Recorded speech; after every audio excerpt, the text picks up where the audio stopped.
first president of the Republic of Kenya, the legendary Kenyatta, how much did he influence you as his son to join politics?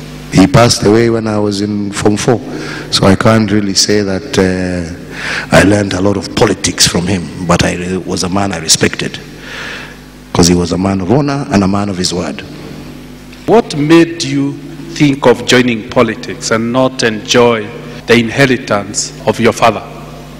I didn't join politics immediately. I think after I finished my high school, I went to study in the United States for a period of time. I came back.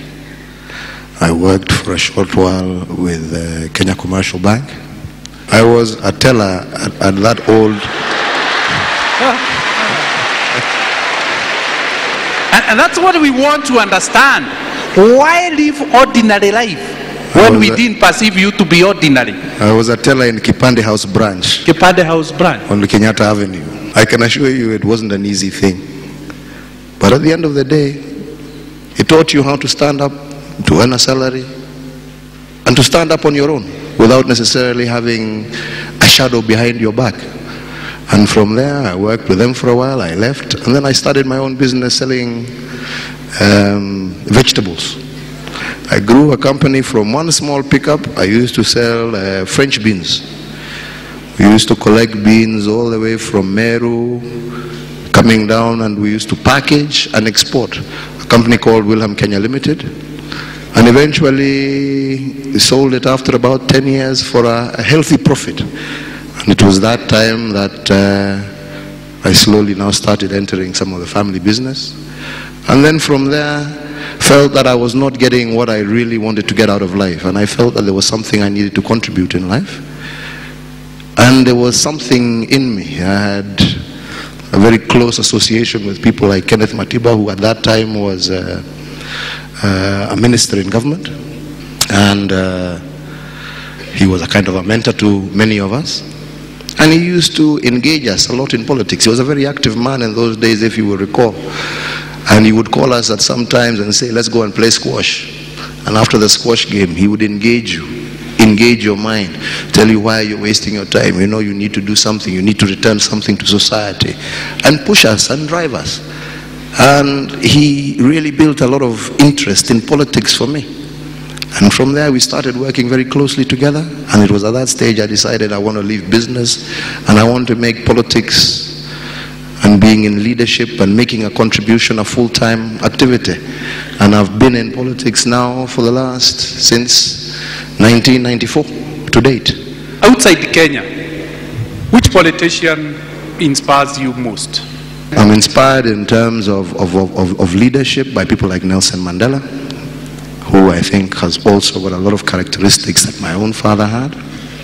But I'm also inspired, again, by people like our neighbor here, Kagame, actually using politics and leadership to transform society. Those are kind of people I really admire and look up to in terms of politics. How do you balance political life and family life? It is a very difficult balance to make, but it's a sacrifice I believe you have to make.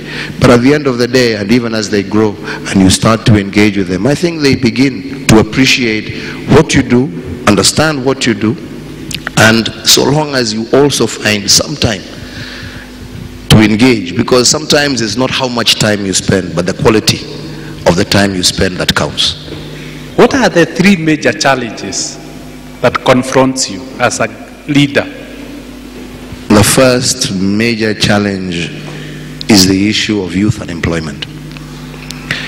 This country has a major challenge of a lot of highly intelligent, bright young people who have gone through all the paces of their education only to end up without a firm job or a place to earn a living.